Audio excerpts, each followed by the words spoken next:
وجود یہ پروگرام الحمدللہ جاری ہے اور انشاءاللہ آئندہ بھی جاری رہے گا۔ اور دوسری اہم وجہ یہ ہے کہ آج کے پروگرام میں ہمارے مہمان ہیں جمعیت علماء ہند کے قائد اور جنرل سیکریٹری جناب مولانا محمود مدنی صاحب۔ میں تہہ دل سے مولانا کا اس شو میں استقبال کرتا ہوں۔ آبزرور ریسرچ فاؤنڈیشن نے 9 اکتوبر کو دہلی میں ایک پروگرام منعقد کیا جس میں اس نے مولانا محمود مدنی کو مدعو کیا۔ پروگرام میں لوگ اگرچہ کم تھے لیکن سبھی انٹلیکچوئلز تھے، اور اس پروگرام میں مولانا نے جو باتیں کہیں ان میں سے چند باتیں سوشل میڈیا پر خوب وائرل ہوئیں۔ ان کے اسد الدین اویسی صاحب کے تعلق سے ریمارکس نے سوشل میڈیا بلکہ مین اسٹریم میڈیا پر بحث کا ایک بازار گرم کر دیا۔ میرا اپنا ماننا یہ ہے کہ جو بات مولانا محمود مدنی صاحب نے اس پروگرام میں کہی اس کی بنیاد جمعیت علماء ہند کا ایک قدیم موقف ہے۔ یہ الگ بات ہے کہ اس بات کو شاید اگر دوسرے انداز سے کہا جاتا تو وہ بات زیادہ مؤثر ہوتی، لیکن میرے نزدیک اویسی صاحب کے تعلق سے ان کے ریمارکس ثانوی درجے کے ہیں۔ اصل بات یہ ہے کہ مولانا جس مقام پر ہیں وہاں ان کے منہ سے نکلی ہوئی ہر بات جمعیت علماء ہند کی پالیسی بن جاتی ہے۔ تنظیم کا شاندار ماضی اور روشن مستقبل ہے، اس کی پالیسیاں ملک کے مسلمانوں کے سامنے بالکل واضح ہونی چاہیے، خواہ وہ مسلمان اس تنظیم سے جڑے ہوئے ہوں یا نہ ہوں۔ اس لیے ORF میں کی گئی تقریر کی بنیاد پر میں آج مولانا سے کچھ سوالات کرنا چاہوں گا۔ مولانا میرے سوالات نہ ہو کر مناقشہ ہوں گے، اور اس کی وجہ یہ ہے کہ میں خود اور اسی طریقے سے ہمارے ناظرین ہم یہ سمجھنا چاہیں گے کہ آپ کے نزدیک ہندوستان میں مسلمانوں کا کیا فیوچر ہے۔ اور اس تعلق سے میرا جو پہلا سوال ہے وہ یہ ہے کہ آپ کی تقریر سے مجھے بارہا ایسا لگا کہ آپ ایک اپولوجیٹک مسلم لیڈر، یعنی آپ کا جو رویہ رہا وہ معذرت خواہانہ رہا، اور خود آپ نے اس کا اقرار کیا کہ جرمن چانسلر انجلیکا میرکل نے آپ سے کہا کہ آپ ٹیررزم کے خلاف اتنا بول رہے ہیں ایسا لگ رہا ہے کہ آپ معذرت کر رہے ہیں۔ تو کیا واقعی یہ وجہ ہے کہ ہمارے لیڈروں کا جو رویہ ہے اپنی تقریروں میں وہ معذرت خواہانہ ہو گیا؟ نہیں، میں اس سے پوری طرح اتفاق نہیں کرتا، لیکن سامنے سے ہماری بات سن کر دیکھنے والا جو رویہ اختیار کرتا ہے یا جو محسوس کرتا ہے، کئی مرتبہ بولنے والا اس کو کی نظر اس جگہ پہ نہیں ہوتی۔ تو ہو سکتا ہے جو میں نے تذکرہ بھی کیا جس کا انجیلا میرکل کے حوالے سے، کہ وہ جب چانسلر بنی تھی جرمنی کی اس سے 1 مہینہ پہلے انڈیا کی وزٹ ہوئی تھی، اور وہ جمعیت کے آفس میں مجھ سے ملنے کے لیے آئی تھی۔ تو ہمارے آفس میں وہ آئی تھی اور یہیں وہ بات چل رہی تھی۔ تو انہوں نے کہا کہ آپ لوگ اتنا زیادہ صفائی مت دیجئے، یہ آپ کا اتنی صفائی دینے سے میسج دوسرا جاتا ہے، تو آپ بہت وہی جو معذرت خواہانہ اپولوجیٹک ہے آپ فیل ہوتا ہے۔ تو اس حوالے سے آپ کی بات کسی حد تک درست ہو سکتی ہے اور انجیلا کی بھی درست ہو سکتی ہے، لیکن ہماری پرابلم کیا ہے؟ ہماری پرابلم یہ ہے کہ اگر آپ طالبان کے حوالے سے دیکھیں گے چیزوں کو، تو طالبان اپنی مقامی لوکل لڑائی لڑ رہے تھے، وہ انڈین مسلمز کی لڑائی نہیں لڑ رہے تھے بلکہ افغانستان کی لڑائی لڑ رہے تھے۔ اور جس وقت وہ لڑائی لڑ رہے تھے افغانستان کی، تو پوری دنیا نے، دنیا کی تمام بڑی طاقتوں نے ان کو اسلحہ بھی دیا، ان کو ٹرینڈ بھی کیا۔ ان کے پیسے سے، ان کے اسلحے سے، ان کی ٹریننگ سے افغان کے مقامی باشندوں نے روس کے چھکے چھڑائے۔ یقیناً خالی پیسہ اور خالی اسلحہ کچھ نہیں ہوتا، ہمت کی اور حوصلے کی بھی ضرورت ہوتی ہے، وہ ان لوگوں میں موجود تھا۔ ان لوگوں کی سپورٹ نے ان کو اور مضبوط کر دیا، وہ اپنی لڑائی خود لڑ رہے تھے، اور CIA نے ان کو ٹرین کیا۔ یہ دنیا کے سامنے چھپا ہوا نہیں ہے، بلکہ CIA نے خود اقرار کیا، اس کے سارے پلاننگ جو انہوں نے کی ساری وہ منظر عام پر موجود ہے، آ گئی ہیں، بالکل ڈاکومنٹڈ ہے وہ سارا کچھ۔ اب قصہ کا دوسرا رخ شروع ہوتا ہے، وہ یہ ہوتا ہے کہ عالمی طاقتیں روس کو ہزیمت دلوانے کے بعد ان کو بھی ویسے ہی غلام بنا کے رکھنا چاہتی تھی جیسے ببرک کارمل کے ذریعے سے روس ان کو غلام بنا کے رکھنا چاہتا تھا، جو ان کے سرشت میں نہیں افغانیوں کے، وہ کسی کو غلام نہیں بن سکتے۔ اس کا تعلق مذہب سے کم ہے اور مقامی قبائلی خودداری سے زیادہ ہے. تو انہوں نے بغاوت کر دی کہ یہ تو نہیں ہوگا تمہارا جو مقصد، اگر تم نے اس مقصد کو حاصل کرنے کے لیے ہمیں استعمال کیا ہے، ہم اس میں استعمال نہیں ہوں گے اور ہم اپنی خود مختاری پہ کوئی سمجھوتا نہیں کریں گے. بات وہاں سے گڑبڑ شروع ہو گئی، ان کے بیچ میں جھگڑا ہو گیا. اس جھگڑے کے بیچ میں طالبان نے اپنا اقتدار قائم کر لیا. میں بیچ کے قصے سب چھوڑ رہا ہوں کس طرح انہوں نے اقتدار حاصل کیا وہاں. اور عجیب بات یہ ہے کہ بہترین وہ زمانہ تھا جس زمانے میں ان کا اقتدار تھا دنیا کے لیے. میں ان کے لیے نہیں بات کر رہا ہوں، دنیا کے لیے. کیوں؟ دنیا کے سامنے اس وقت 5 بڑے مسائل میں سے ایک بڑا مسئلہ ہے منشیات. وہ زمانہ اگر آپ اٹھا کر کے دیکھیں تو اس علاقے سے منشیات کی پیداوار اور ترسیل پچھلے 300 سال کی تاریخ میں سب سے اقل درجے پر تقریباً ختم ہو گئی تھی. ختم ہونے کا وعدہ اعلان نہیں کر رہا ہوں، یعنی کہنا نہیں چاہتا، حالانکہ ختم ہی ہو گئی تھی، لیکن اقل درجے میں تو ضرور تھی. کیونکہ وہ لوگ اس کے ثبوت میں کچھ چیزیں لاتے ہیں کہ ختم نہیں ہوئی. اچھا بھیا ختم نہیں ہوئی تھی تو سب سے کم تر درجے پہ تو پہنچ گئی تھی. تو اس کا مطلب یہ کہ دنیا جو سب سے دہشت گردی سے زیادہ جو بڑے مسئلے پر دنیا گزر رہی ہے، یہ خود مانتے ہیں کہ اس وقت دہشت گردی سے زیادہ بڑا مسئلہ دنیا کے سامنے منشیات ہے. منشیات کے سے چھٹکارا ملنے کے قریب ہو گیا تھا. یہ تو وہ بھی مانتے ہیں. تو جو وہ مانتے ہیں وہی کہہ رہا ہوں، اس سے آگے نہیں بڑھتا. اسی کو لوگ اپولوجیٹک سمجھتے ہیں کہ یہ تو ان کی زبان کو مان لیتے ہیں. ہاں بھیا ہم ان کو مان لیتے ہیں. یہ تو مان رہے ہو نا کہ 300 سال میں اتنا کم کبھی نہیں ہوا تھا جتنا کم اس زمانے میں ہوا تھا، تو اسی پر بحث کر لو. بہرحال اب وہ چلے گئے، لیکن ان کے رہنے کے زمانے میں انہوں نے اپنا جو اپنی طرف سے جو ڈکلیریشن دیا اپنے مسلک کا، اس کو دیوبند کے حوالے سے، حضرت شیخ الہند رحمۃ اللہ علیہ کے حوالے سے انہوں نے اپنے آپ کو اپنی پہچان یا اپنے دستور اور اپنی آئیڈیالوجی کو انہوں نے دیوبند سے لنک کی. جی ہاں بالکل جی. اب ان کا نظریہ، ان کی آئیڈیالوجی، ان کا مسلک دیوبند اور شیخ الہند سے وابستہ ہے رحمۃ اللہ علیہ سے، تو آٹومیٹک دیوبند ٹارگٹ پر آ گیا. اچھا پاکستان کے دیوبندی مدارس آلریڈی وہ تو ان کو تو سی آئی اے نہیں انوالو کروایا تھا، ان کو تو سب یعنی وہی چینل استعمال کیا گیا تھا. جی اس کو یہ بھی تھوڑا کنٹروورشیل بات ہے، اس لیے میں اس کو واپس لیتا ہوں. سی آئی اے کا استعمال کرنے کی ضرورت نہیں، لیکن مدرسے استعمال ہوئے تھے جی اس افغانستان کی آزادی کے لیے اور روس سے مقابلے کے لیے. پر دیوبند کا کہیں لینا دینا، یعنی دیوبندی مسلک آپ کہہ سکتے ہیں، لیکن دیوبند مدرسے کا کہیں سے کوئی لینا دینا نہیں تھا. سارے معاملے نہ تھا، نہ ہے، نہ آگے ہوگا انشاءاللہ. کیونکہ دیوبند کا مدرسہ تو ایک تعلیمی ادارہ ہے. پر بین الاقوامی میڈیا، پاکستان کا میڈیا اور انڈیا کا میڈیا، سب کے ٹارگٹ پر دارالعلوم دیوبند آ گیا. دیوبند سے ہٹ کر بات دارالعلوم دیوبند پر آ گئی. ایسے میں جب تک وہاں کا معاملہ رہا تب تک بھی خاموشی ٹھیک تھی ہماری، لیکن جب انڈیا میں انسیڈنٹ ہونے لگے یا پلاننگ کے تحت کرائے جانے لگے، دونوں باتیں جی کچھ ہوئے بھی ہیں اور کچھ کرائے بھی گئے ہیں ایجنسیوں کی طرف سے، اور اس میں تہمت ہمارے اوپر مسلمانوں پر عموماً اور دیوبند اور مسلک دیوبند کے ماننے والوں پر خصوصاً دونوں طرف سے آنے لگی. 3 طرف سے. نمبر 1 ایجنسیز، نمبر 2 میڈیا، یا یوں کہیں نمبر 1 میڈیا، نمبر 2 ایجنسیز، اور نمبر 3 برادران اسلام کا بھی ایک حلقہ، میں نام نہیں لوں کسی کا، بھی کہنے لگا کہ یہ تو ایسے ہی ہے.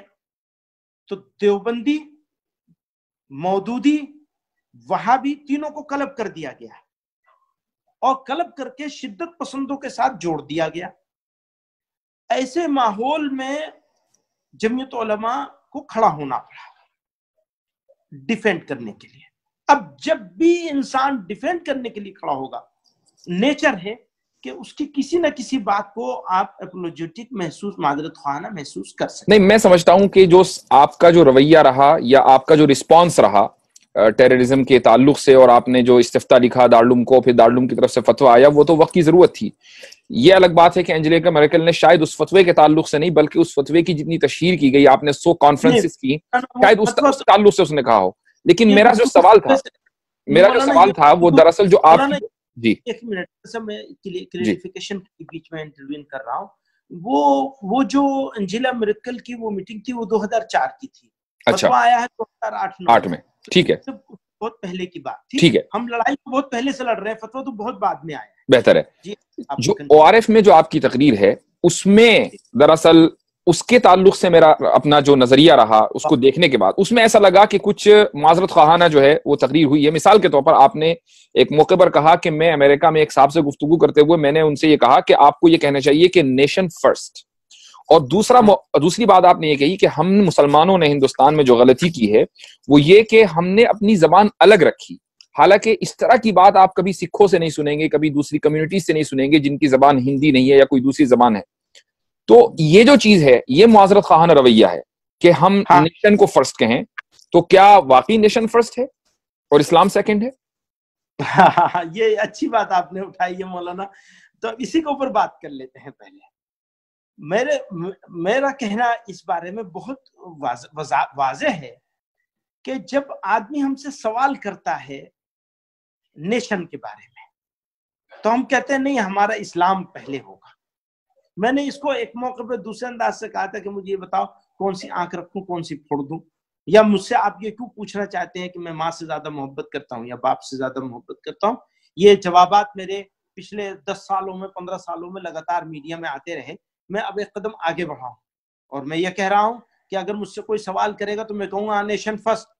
لیکن تم گدھے ہو، یہ سوال تم اسلام کے مقابلے میں کیوں کر رہے ہو؟ یہ تو میرے سے سوال تم چائنا کے مقابلے میں کرو، امریکہ کے مقابلے میں کرو، اور کسی ملک کے مقابلے میں کرو جس سے انڈیا کا کمپٹیشن ہو یا لڑائی ہو یا نہ بھی ہو لڑائی. آپ مجھ سے سوال کریں تم انڈین ہو یا پاکستانی ہو، پہلے تو میں کیا کہوں گا؟ Nation first. میں انڈین ہوں. نہیں، اگر آپ یہ بات کہیں گے کہ نیشن فرسٹ، اس کا مطلب یہ ہے کہ کوئی آدمی مثلا یہ کہہ رہا پاکستانی پہلے ہیں کہ انڈین پہلے ہیں، اور آپ نے کہا میں نیشن فرسٹ، تو اس کا مطلب آپ خود ہی ایڈمٹ کر رہے ہیں کہ میں پاکستانی سیکنڈ ہوں، جبکہ ہم تو پاکستانی نہ سیکنڈ ہے نہ تھرڈ ہے نہ فورتھ ہیں. ہاں آپ اس کو اس طرح کہہ سکتے ہیں، لیکن میں جو کہنا چاہ رہا ہوں اس کا آپ نے یہ مطلب نکالا ہے تو میں اس کو واپسی دوسرے انداز سے آپ سے کہتا ہوں. میرا کہنا یہ ہے کہ اسلام کا اور نیشن کا کوئی مقابلہ نہیں ہو سکتا. مذہب کا اور نیشن، اسلام بھی چھوڑیے، ریلیجن اور نیشن کا میں سے کسی ایک کو چوز کرنا یہ نہیں ہو سکتا. نیشن کا مقابلہ نیشن کے ساتھ ہوگا، ریلیجن کا مقابلہ ریلیجن کے ساتھ ہوگا. کوئی مجھ سے کہے کہ تم کرسچن ہو یا مسلمان ہو، میں کیا کہوں گا؟ مسلمان ہوں. کوئی مجھ سے کہے تم سناتن دھرمی ہو، ہندو ہو یا مسلمان ہو، تو میں یہی کہوں گا کہ نہیں کسی قیمت پر میں سناتن دھرمی نہیں ہو سکتا، میں مسلمان ہوں. لیکن کوئی مجھ سے یہ کہے کہ تمہیں کھٹا پسند ہے یا میٹھا پسند ہے، تو میں کہوں گا مجھے کھٹا نہیں میٹھا پسند ہے. اب کوئی مجھ سے کہنے لگے کہ تم مٹھائی پسند کرتے ہو یا پتھر پسند کرتے ہو، یہ تو بیوقوفی کی بات ہے. پتھر کون پسند کرے گا؟ تو یہ سوال ہی احمقانہ اور بیوقوفانہ ہے. اس لیے یہ سوال امریکہ میں بھی کھڑا ہے کہ مسلمان جو ہیں وہ مسلمان ہیں اور امریکن نہیں ہیں. ارے بھائی تو کوئی ہمارے اوپر یہ الزام لگائے کہ تم چائنیز ہو امریکن نہیں، تو اس الزام کا ہم جواب دیں گے. لیکن اسلام کا اور نیشن کا کوئی مقابلہ ہو ہی نہیں سکتا. یہ سوال ہی غلط ہے بنیادی طور پر. یہ کہنا چاہتا ہوں اس کہنے کے لیے میں کہنا چاہتا ہوں کہ مسلمان کو زور سے کھڑے ہو کے کہنا چاہیے نیشن فرسٹ. اور زبان کے تعلق سے کیا واقعی ہم نے غلطی کی کہ ہماری ایک زبان الگ ہے ہندی سے متعلق، ہندی سے الگ؟ میری بات اب یہ بہت اچھا، یہ بھی بہت اچھا، بڑا کنٹروورشیل اور بڑا اچھا سوال ہے. میں اس بارے میں اپنی بات پر پوری طرح قائم ہوں، ابھی بھی قائم ہوں کہ ہم نے زبان کے بارے میں یہ ضد کر کے کہ ہم اردو ہر حال میں رکھیں گے غلطی کری ہے. یا تو اردو رکھی ہوتی تو پوری طرح رکھی ہوتی. آج ہمارے جوان بچے بچیاں ہی اردو سے نابلد ہو چکے ہیں آلریڈی ایجوکیشن سسٹم کی وجہ سے. اس میں ہمارا قصور نہیں ہے لیکن ہو چکے ہیں. اب ان کو ہونے سے بچانے کے لیے یہ تو ہمیں اپنے اردو کے ایجوکیشنل انسٹیٹیوشن کھڑے کرنے چاہیے تھے. اچھا آپ نے ایجوکیشنل انسٹیٹیوشن اردو کے کھڑے کر لیا اور کھڑے بھی ہیں، مہاراشٹر میں کھڑے ہیں، لیکن مین اسٹریم سے سب لوگ باہر ہیں. اب جب مین اسٹریم سے باہر ہو گئے تو امپلائمنٹ پہ ان کو کیسے موقع ملے گا؟ ملک کی خدمت کرنے کے جہاں سے مواقع ہوتے ہیں اور مسلمانوں کا ریپرزنٹیشن پوری طرح ریپرزنٹ کرنے کا، وہاں سے آپ باہر ہو گئے، ایک بات. لیکن اس سے ہٹ کر کے ایک بہت ہی باریک سا نقطہ ہے جو میں آپ کی شاید سمجھ میں آ جائے، اللہ کرے، نہیں تو پھر آپ اور ہم لوگ ڈس ایگری کریں گے اس سے. وہ یہ ہے کہ اسلام کا بنیادی مقصد ہے دنیا انسانیت تک اللہ کی وحدانیت اور رسول اللہ کی رسالت وغیرہ وغیرہ وغیرہ جو ایمان ہے، اس کی دعوت دینا اور اس کو پہنچانا ہے، بنیادی مقصد ہے ہمارا. میں ایسا سمجھتا ہوں، پتہ نہیں آپ اس سے ایگری کریں گے یا نہیں.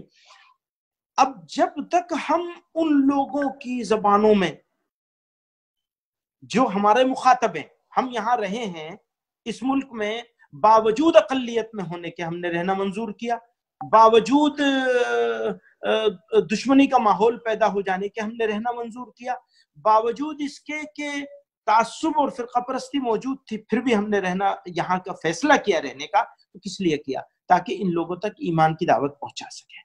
ورنہ تو پاکستان بیسٹ آپشن تھا چلے جانے کے لیے. اس آپشن کو اختیار نہیں کر کے انڈیا میں رہے. تو اس کے بہت سارے ریزن انڈیا میں رہنے کے. یہ کہ ہمارا وطن ہے، ہم نے اس کو چوز کیا انڈیا کو، ایک بات یہ ہے کہنے کی. لیکن اسی کے ساتھ ساتھ یہ بھی ہے کہ لوگوں تک اپنی بات کو ہم پہنچائیں گے کیسے؟ میری تقریر کو آج کی تاریخ میں خود مسلمان لوگوں کے لیے سمجھنا مشکل ہوتا ہے. اگر میں اردو میں بولنے لگوں، اچھا اردو ہی بولتے ہیں، بچپن سے وہی بولتے چلے آئے، تو میں یہ سمجھتا ہوں کہ مسلمان پر صرف ضروری نہیں بلکہ فرض کے درجے میں ہے، کم سے کم فرض کفایہ کے درجے میں ضرور ہے کہ مسلمانوں میں ایسی جماعت کھڑی ہو جو ہندی میں، بنگلہ میں، ملیالم میں، تیلگو میں، سکھ اگر بات نہیں کر رہا ہے تو اس لیے نہیں کر رہا ہے کہ وہ اپنے ایک علاقے میں محدود ہے اور اس میں خوش ہے وہ اتنے پر. ہم خوش نہیں اتنے پر. ہماری تو یہ ذمہ داری ہے مرتے دم تک کہ ہم لوگوں تک وہ پیغام پہنچائیں جس پیغام کے لیے ہمیں اللہ تعالیٰ نے یہاں ڈپیوٹ کیا ہے. ٹھیک ہے، اس آپ کے اس پورے اسٹیٹمنٹ پر میرے کچھ تحفظات بھی تھے، لیکن میں پھر بھی آگے بڑھوں گا چونکہ وقت کی بھی ہمارے پاس قلت ہے. جو اس سے سب سے اہم جو چیز آپ نے اس میں کہی ہے، بلکہ جو مجھے ایک قابل اعتراض لگی ہے، اہم نہیں کہوں گا، قابل اعتراض کہوں گا، اس میں آپ نے ایک جملہ بولا ہے اور کہا ہے کہ اگر اصل ہندوتو ہندوستان میں آ جائے تو پھر تو کسی کے لیے کوئی خطرہ نہیں اور مسلمان اتنے آرام سے رہے گا کہ کسی بڑی سے بڑی اسلامی ریاست میں نہیں رہ سکتا. تو میرا سوال یہ ہے کہ ایک طرف آپ کی جو تقریر کی، میں اپنا سوال مکمل کر لوں پہلے میں، کہ ایک طرف جمعیت کا موقف بھی یہی ہے اور غالباً آپ کی تقریر کی بنیاد بھی یہ ہے کہ ہم اس ملک میں اسلام یا مسلمان کی سیاست نہیں کریں گے، اور دوسری طرف ہم ہندوتو کی بنیاد پر جو سیاست ہو رہی ہے اس کو انڈورس کر رہے ہیں. سیاست کو انڈورس نہیں کر رہا ہوں، بلکہ سیاست کو کاٹنے کے لیے یہ جملہ کہا ہے میں نے کہ اصل ہندوتو اگر آئے جس میں برابری ہے، انصاف ہے، فلاں ہے، اس کا پورا وہ ایک ڈیفائنڈ چیز ہے. لیکن ہندوتو میں تو برابری ہو ہی نہیں سکتی جو ہندوازم کاسٹزم کے اس پر بنیاد پر ہو. دہرا دیں اسے میں کریکٹ کروں. آپ کا جو جملہ ہے میں اسی کو پڑھتا ہوں، وہ یہ ہے کہ اگر اصل ہندوتو آ جائے تو کسی کے لیے کوئی خطرہ نہیں، مسلمان اتنے آرام سے رہے گا کہ کسی بڑی سے بڑی اسلامی ریاست میں نہیں رہ سکتا. ہاں، تو اگر یہ جملہ میرا ہے آخری والا کہ کسی بڑی سے بڑی اسلامی ریاست میں نہیں رہ سکتا، تو میں اس جملے کو واپس لیتا ہوں، اس کے لیے معافی چاہتا ہوں آپ سے بھی اور لوگوں سے بھی جن کو تکلیف، یقیناً یہ تکلیف پہنچانے والا جملہ ہے. اور ہرگز میں میرا یہ مقصد نہیں ہے کہ میں کسی بڑی سے بڑی اسلامی ریاست سے اونچے مقام پر اس ریل ہندوتو کو بٹھا دوں جس کا یہ لوگ کتابوں میں تذکرہ کرتے ہیں، جو سچائی موجود نہیں ہے، یا جس کے نام پہ پولیٹکس کرتے ہیں. تو دو باتیں یہاں آ گئی. نمبر ایک، جتنا جملہ آپ پڑھ کے سنا رہے ہیں اگر وہ صحیح ہے آج دو میں کوئی باتیں ایسی کہہ دیتا ہے، ہو سکتا ہے میں نے کہہ دی ہوں، تو میں اس کو واپس لیتا ہوں، اس سے معذرت کرتا ہوں، اس کے لیے معافی چاہتا ہوں، اور کی درستگی کے لیے میں لکھ کر کے باقاعدہ ORF میں بھی بھیجوں گا کہ یہ میں اپنی اس جملے کو واپس لے رہا ہوں، صرف آپ تک نہیں رکھوں گا. نمبر ایک. نمبر دو، آ جائیے اس بات پر، جتنا یہ جملہ ہے پہلے والا اس کو کاٹ کر آخری والے کو، اتنے کو یہ جملہ اس کو انڈورس کرنے کے لیے نہیں بولا گیا ہے، بلکہ اس کو ڈسکاؤنٹ کرنے کے لیے بولا گیا کہ تم ریئل ہندوتو کی بات نہیں کر رہے ہو، بلکہ ریئل ہندوتو اگر آ جائے گا تو کوئی خطرہ نہیں. یہ میں ابھی بھی. ٹھیک ہے, آگے بڑھتے ہیں. آپ جو پورا موضوع تھا وہ دراصل ریڈیکلائزیشن پر تھا, اور ظاہر ہے کہ ریڈیکلائزیشن ہی کی بنیاد پر آپ کو وہاں بلایا گیا تھا کہ کیسے اس کا مقابلہ کریں. شاید آپ کے علم میں بھی ہوگا کہ اس ٹرم کو سب سے پہلے جارج بش نے مسلمانوں کے تعلق سے بولا, ریڈیکل مسلمز. اور ریڈیکل کے مقابلے میں جو ٹرم آتی ہے وہ ہے پروگریسو, اور ریڈیکل کا مطلب یہ ہے کہ جو اپنی بنیاد سے جڑا ہوا ہو. یہ گویا کہ فنڈامنٹلزم کا ایک اپ گریڈڈ ورژن ہے. تو سوال یہ ہونا چاہیے تھا کہ مسلمان کو تو اپنی بنیاد سے جڑا رہنا چاہیے, نہ یہ کہ ہم پھر معذرت خواہانہ رویہ اختیار کر کے یہ کہیں کہ ہاں جی ریڈیکلائزیشن جو ہے وہ بہت خراب چیز ہے, ہمیں پروگریسو ہونا چاہیے. یعنی ہمیں اس سوال کے اوپر سوال اٹھانا چاہیے کہ کیا ریڈیکلائزیشن واقعی کسی بھی قوم اور کسی بھی ملک کی ترقی کے لیے خطرہ ہے؟ کیا کسی بنیاد سے جڑنا ترقی کے لیے خطرہ ہے, یا بنیاد سے کٹنا ترقی کے لیے خطرہ ہے؟ ریڈیکلائزیشن کا اردو میں ترجمہ کیا کریں گے؟ بنیاد پرستی. اگر آپ صرف بنیاد پرست کہیں تو ہم تو یہ سمجھتے ہیں کہ بنیاد پرست کو انگلش میں فنڈامنٹلسٹ کہا جاتا ہے. جی, فنڈامنٹلزم کی بات جہاں ہوگی وہاں ہم یہ جواب دیں گے, لیکن ریڈیکلائزیشن کی جہاں بات ہوگی وہاں ریڈیکلائزیشن کا پرفیکٹ ٹرانسلیشن بنیاد پرستی نہیں ہے. ریڈیکلائزیشن کا جو میں سمجھتا ہوں, سکتا ہے میں غلط ہوں کیونکہ میں انگلش کا بہت اس پر نہیں ہوں آپ کی طرح سے, تو مجھے ایسا لگتا ہے کہ ریڈیکلائزیشن اور فنڈامنٹلزم دونوں میں فرق ہے. ٹھیک ہے, تو اگر آپ گویا کہ اس کو منفی معنی میں لیتے ہیں تو اس اعتبار سے آپ نے یہ بات کہی ہے. بالکل ٹھیک ہے. اب اگر اسی پر اب اگلا سوال ہے کہ ایک صاحب نے آپ سے سوال کیا کہ جو پاکستانی مدرسوں میں ریڈیکلائزیشن ہو رہا ہے وہ کیوں ہو رہا ہے, جو پاکستانی دیوبندی مدرسے ہیں. آپ نے انہی سے پوچھا کہ آپ جواب دیجیے. انہوں نے کہا کہ دراصل دیوبندیوں کے بھی دو دھڑے تھے, ایک تو گروپ تھا جس کو حضرت مدنی لیڈ کر رہے تھے, اور دوسرا گروپ علامہ شبیر احمد عثمانی کا تھا, اور آپ نے اس کی تصویب کی. تو گویا کہ ایک طرح سے آپ نے یہ میسج دیا. اصل میں اس بحث میں پڑھنا نہیں چاہتا تھا, اس بحث سے نکلنا چاہتا تھا. تصویب کس طرح سے کری ہے؟ آپ نے کہا کہ ہاں یہ بات بالکل صحیح کہی آپ نے. گویا کہ ریڈیکلائزیشن کی جو مدرسوں میں پاکستانی مدرسوں میں بنیاد ڈالی ہے وہ علامہ شبیر احمد عثمانی نے ڈالی ہے. اس سے تو یہ میسج جاتا ہے.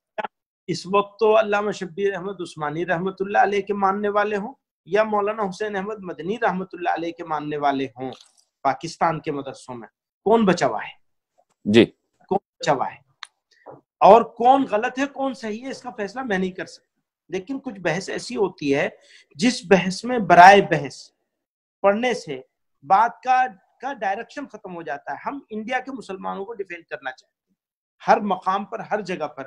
انڈین مسلمز, انڈین مدرسے, انڈین علماء. نہیں تو میرے خیال سے اس کا بہتر نیریٹو یہ ہے کہ اس کا تعلق علاقائیت سے اور قبائلیت سے ہے, چونکہ وہ پورے علاقے قبائلی ہیں. یہ بات صحیح, میں اس سے ایگری کرتا ہوں.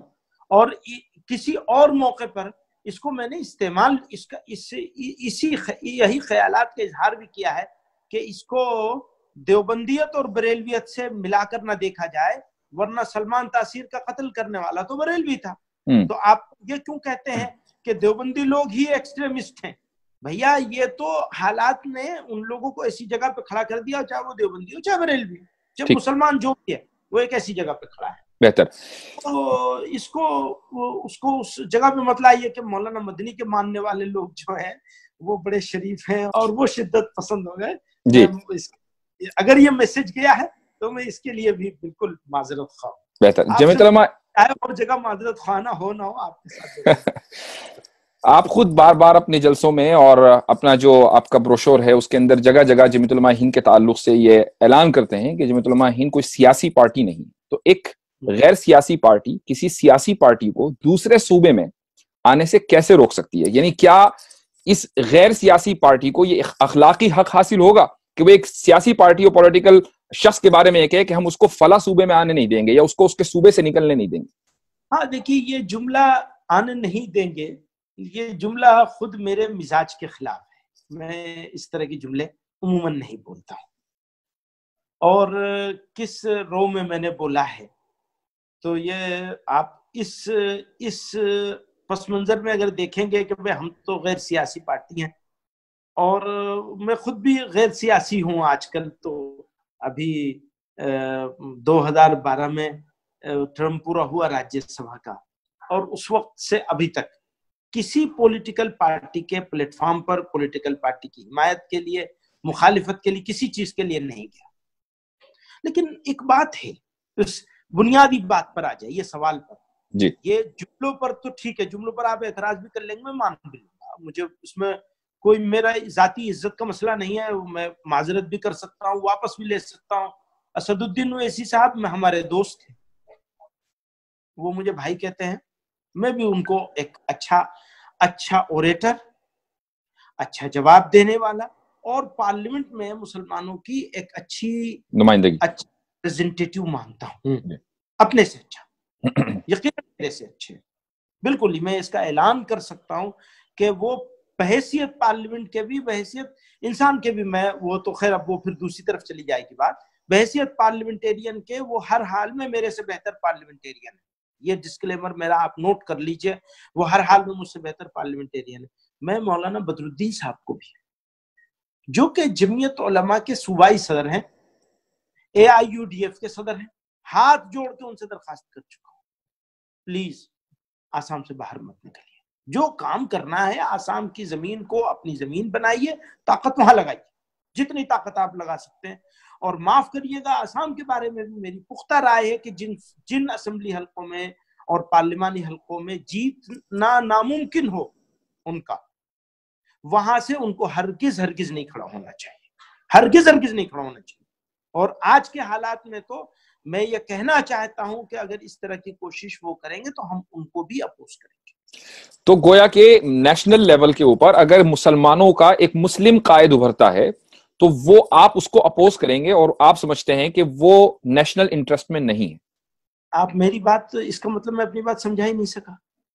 نیشنل لیول پر جی مسلمانوں کی قیادت کا سوال نہیں ہے، سوال ہے اسمبلی اور ان اسمبلی اور پارلیمانی حلقوں میں جہاں مسلمان اپنے بل پر یا اپنے ساتھ کسی گروپ کو لے کر، مثلا دلتوں کو ساتھ لے لے، اور دلتوں کو ساتھ لے کر ان کے ساتھ ایسی پوزیشن کھڑی ہو جائے کہ ہاں یہ سیٹیں جیتی جا سکتی ہیں، ان سیٹوں پہ شوق سے لڑیں۔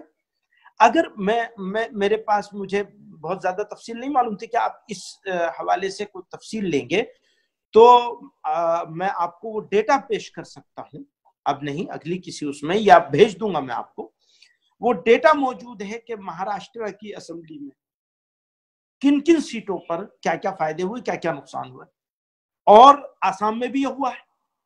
آسام کی صوبائی اسمبلی میں کم سے کم 12-14 سیٹیں ایسی ضرور ہیں، لوگ تو 22-25 کہتے ہیں، لیکن پوری احتیاط کے ساتھ کہہ رہا ہوں 12-14 سیٹیں ایسی ہیں جن پہ اگر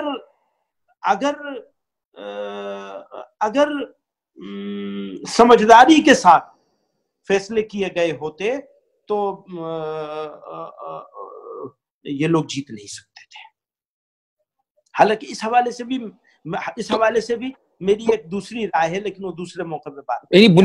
میں اس کو سمجھنا چاہ رہا تھا کہ اگر کل کو ایک شخص، چاہے وہ اویسی ہو، چاہے مولانا بدر الدین اجمل ہو، یا کوئی دوسرا مسلم لیڈر ہو، وہ یہ کہے کہ میں آل انڈین مسلمز کا ایک چہرہ ہوں، میں لیڈر ہوں، اور وہ مسلمانوں کی پالیٹکس کر رہا ہے، مسلمانوں کے لیے پالیٹکس کر رہا ہے، مسلمانوں کے حق میں وہ آواز اٹھاتا ہے، تو کیا آپ اس کی اس سیاست سے متفق ہوں گے یا آپ اس کو اپوز کریں گے؟ نہیں، ہم اس کو اپوز کریں گے۔ کیا اس کی بنیاد وہی 2 قومی اور 1 قومی نظریہ ہے؟ بالکل۔ اگر وہ کہتے ہیں کہ ہم ہندوستانیوں کے نمائندے ہیں اور ہندوستانیوں کے جو کنسرن ہیں ان کو ایڈریس کر کے بات کرتے ہیں تو وہ سرا ہوگا، اور اگر وہ مسلمانوں کے آئیڈیا کی بات کرتے، دیکھیے ابھی آج کے حالات میں آپ دیکھ لیں کہ جو موجودہ لوگ اپنے اقتدار کو ریپیٹ کرنے کے لیے غیر مسلموں کے ذہن میں جو بات ڈال دینا چاہتے ہیں، ہمارے مسلمان قائدین وہی بات کہہ رہے ہیں۔ ذرا باریکی ہے، یہ بہت فائن لائن ہے جس کو میں پوری طرح بولوں گا نہیں، چاہے لوگ مخالف رہیں چاہے موافق رہیں، مجھے اس کی پرواہ نہیں ہے، ذرا پرواہ نہیں، بہت ہی فائن لائن ہے، ڈیلیور کرنے میں فیل ہو چکے ہیں۔ اکنومی کے لحاظ سے موجودہ اقتدار پر بیٹھے ہوئے لوگ پوری طرح فیل، بے روزگاری، مہنگائی، کرپشن، یہ ساری چیزیں آسمان کو چھو رہی ہیں۔ اگلے الیکشن کے لیے کوئی مدعا نہیں ہے، ایک مدعا ہے مسلمان کو غلام بنایا، مسلمان کا علاج کر دیا ہم نے یہ طلاق کو ٹھیک کر دیا، ہم نے یہ ٹھیک کر دیا، ہم نے وہ ٹھیک کر دیا. اچھا، اور آپ کہہ رہے ہیں یہ تو مسلم مکت بھارت بنانا چاہتے ہیں. اس کا مطلب یہ کہ جو چیز وہ غیر مسلموں کو پہنچانا چاہتے ہیں آپ اس کو انڈورس کر رہے ہیں. جی یہ بڑا باریک سا معاملہ ہے. سوری، میں اب اس سے زیادہ اس کی ڈیٹیل میں نہیں جاؤں. نہیں، آپ نے بالکل واضح کر دیا ہے. میں سمجھتا ہوں کہ الفاظ کا جو انتخاب ہے وہ بالکل صحیح ہونا چاہیے، اور اویسی صاحب سے بھی الفاظ کے انتخاب میں، حالانکہ وہ بہت زبردست اوریٹر ہیں، بعض مرتبہ بد احتیاطی ہو جاتی ہے. اور یہی چیز میں آپ سے کہنا چاہ رہا تھا. جو اگلا سوال ہے میرا وہ یہ کہ اگر آپ یہ نہ کہہ کر کہ میں ان کو اسٹیٹ سے باہر نہیں آنے دوں گا، فلاں جگہ نہیں جانے دوں گا، آپ اگر ان کو یہ مشورہ دیتے کہ مجلس اتحاد المسلمین کے بجائے اگر وہ کوئی سیکولر نام رکھیں اور پھر ہندوستان میں جہاں چاہے جائیں میں ان کی حمایت کروں گا، تو شاید بات بھی وہی ہو جاتی. اور ہو سکتا ہے کہ یہ آفر میں انہیں نہیں کر سکتا، یہ بلینک آفر میں انہیں نہیں کر سکتا ہوں کہ وہ، کیونکہ ان کے جو پچھلے اگر 1 سال کے اسٹیٹمنٹ دیکھیں گے تو وہ سارے وہ اسٹیٹمنٹ ہیں جن سے فرقہ پرستوں کے میسج جو دیے جانے والے ہیں وہ سب اسٹیبلش ہوتے ہیں. چلیے ہم اویسی صاحب کی بات نہ کریں، لیکن مولانا بدر الدین اجمل صاحب کی تو ایسے اسٹیٹمنٹ نہیں. البتہ یہ بات ضرور ہے کہ مجھے یہ کہنے کا مجھے یہ بالکل نہیں کہنا چاہیے کہ میں ان کو باہر نہیں آنے دوں گا. مجھے صرف یہ کہنا چاہیے کہ میں اس کو اپوز کروں. آپ یہ بھی مانتے ہیں اسی اسپیچ میں آپ نے یہ بھی کہا کہ مین اسٹریم سیاسی پارٹیوں نے مسلم قیادت کو ابھرنے نہیں دیا، اور اب ظاہر ہے کہ صورتحال تو وہی، اس کے اندر کوئی تبدیلی نہ ہو رہی ہے اور نہ بظاہر ہوتی دکھ رہی ہے. کوئی مسلم لیڈر اس وقت ایسا نہیں ہے جو ان مین اسٹریم پولیٹیکل پارٹیز میں ہو اور لیڈ کر رہا ہو. اب اگر مسلمان اپنی لیڈرشپ بھی تیار نہ کریں اپنی پارٹیز کے بلبوتے پر، چاہے وہ اویسی کی پارٹی ہو یا پھر مولانا اجمل صاحب کی پارٹی ہو، تو آخر پھر ایک آزاد جمہوریت میں مسلمانوں کا شیئر کیا رہ گیا؟ دیکھیے، یہ سوال بلیک اینڈ وائٹ میں کرنا مشکل ہے اس کا جواب، لیکن مولانا بدر الدین صاحب ہوں یا اویسی صاحب ہوں، یہ موجود ہیں پارلیمنٹ میں، اور مولانا بدر الدین صاحب تو ان کے ڈبل ہیں، جسمانی اعتبار سے نہیں، اس کے اعتبار سے ان کے پاس 1 MP ہے، ان کے پاس 3 MP ہیں، اور 1 ہندو ہے اس میں سے. اگر 2 مسلمان ہیں تو 1 ہندو ہے. اور اگر وہ صحیح معنوں میں لڑ لیتے، صحیح لوگ صحیح طرح سے ساتھ دے دیتے، تو ہو سکتا ہے 3 ہندو ہو جاتے اور 2 ہی مسلمان رہتے، جس طرح لڑایا انہوں نے. اور میرا مشاہدہ یہ ہے کہ حتی الامکان ان کی کوشش یہ ہوتی ہے کہ کوئی بھڑکاؤ بات نہ کریں اور سمپلسٹی کے ساتھ بات چیت کریں. اور جمعیت کا جو ایک فلسفہ رہا ہے غیر مسلموں کو ساتھ لے کے چلنے کا، مولانا بدر الدین حتی الامکان اس پہ رہنے کی کوشش کرتے ہیں. ایک آدھ جملے کی شکایت ضرور پکڑ میں مل جائیں گے، جیسے مجھ سے ہی بولنے میں بہت ساری غلطی ہوتی ہے. آپ سے میں اقرار کر رہا ہوں کہ ہاں، مجھے اویسی صاحب کو یہ نہیں کہنا چاہیے تھا کہ آپ باہر نہیں آنے دوں گا. ایسا کہنا، میں کوئی ٹھیکیدار ہوں کیا قوم کا؟ ایک چھوٹا سا ورکر ہوں، اپنی ایک رائے دے رہا ہوں کہ ان کو وہ مجھے یہ دینا چاہیے تھا، ان کو باہر نہیں آنا چاہیے. اگر وہ باہر آئیں گے تو ہم اس کے اوپر اپنی طرف سے اس کو ناپسندیدگی اور اس کو کرٹیسائز کریں گے، اور اس کو اپوز کریں گے کہ آپ کو باہر نہیں آنا چاہیے. تو اتنی بات مجھے رکھنی چاہیے تھی، اس طرح سے نہیں رکھنی چاہیے. اب بات یہ آتی ہے کہ مسلمانوں کی قیادت چلی جائے گی یا چلی گئی ہے اور آپ ابھرنے نہیں دے رہے ہیں، تو بھیا مولانا بدر الدین صاحب کو تو جمعیت والوں نے کھڑا کیا ہے، جمعیت کے سپورٹ سے کھڑے ہوئے ہیں، وہ جمعیت کے ساتھ کھڑے ہیں، ابھی بھی جمعیت کے ساتھ ہیں، جمعیت کے عہدیدار ہیں، وہ مرکز میں بھی ورکنگ کمیٹی میں ہیں، اور وہاں صوبائی صدر ہیں، بھائی وہ پوری جماعت چلا رہے ہیں.